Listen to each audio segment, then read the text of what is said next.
Hello, my name is Mitzi, and I will be giving my presentation on Judaism, specifically the theme of the Hebrew Bible, and I will also be talking about Hinduism and specifically the theme of yoga.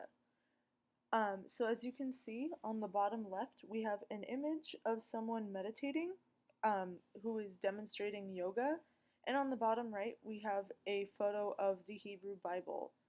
So yeah, let's get started.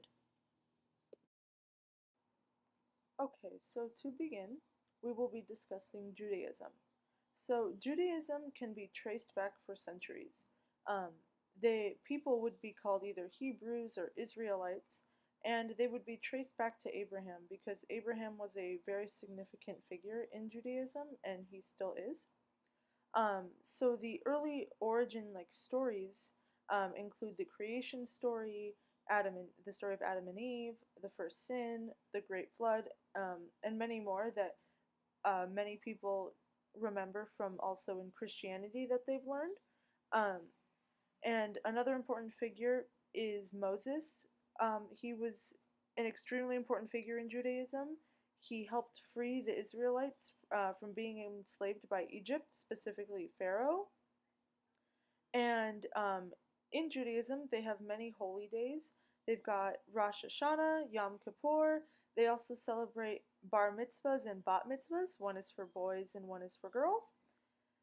And there's different divisions or sections of Judaism that people practice. So people often label themselves as Sephardic Jews, conservative, Reform. There's many different types, and it's really interesting to learn about. Yeah. Next, we will be talking about Hinduism.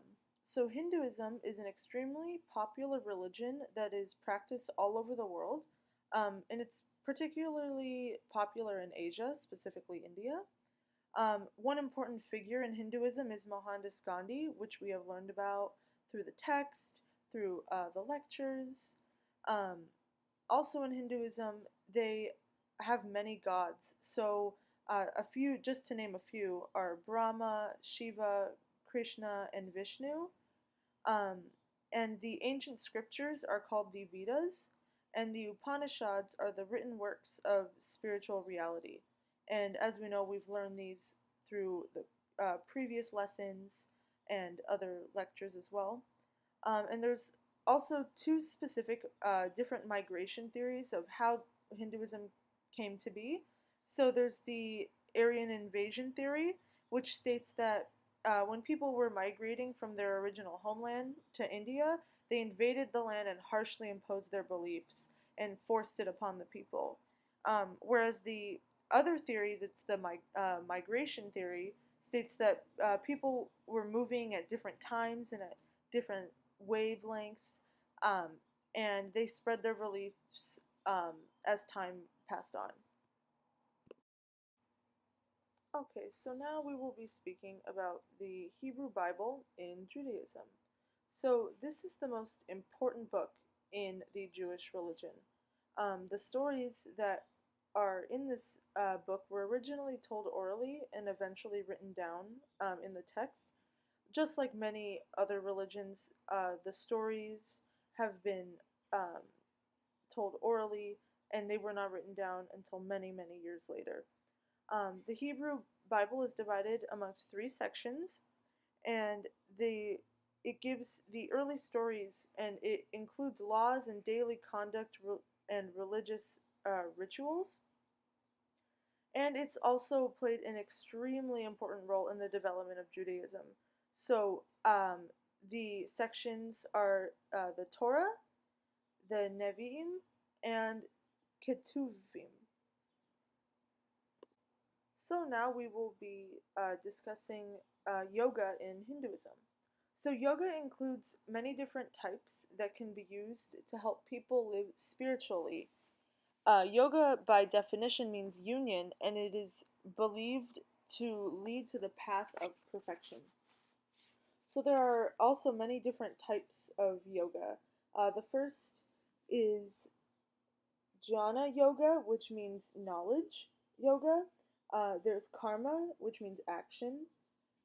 There's bhakti, which is devotion, and hatha, which is force yoga. And these are just a few to name some that are in the text.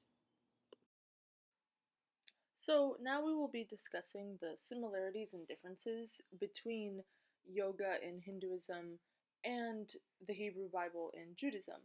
So, for similarities, we see that both of these themes help individuals reach and connect to their higher spiritual power.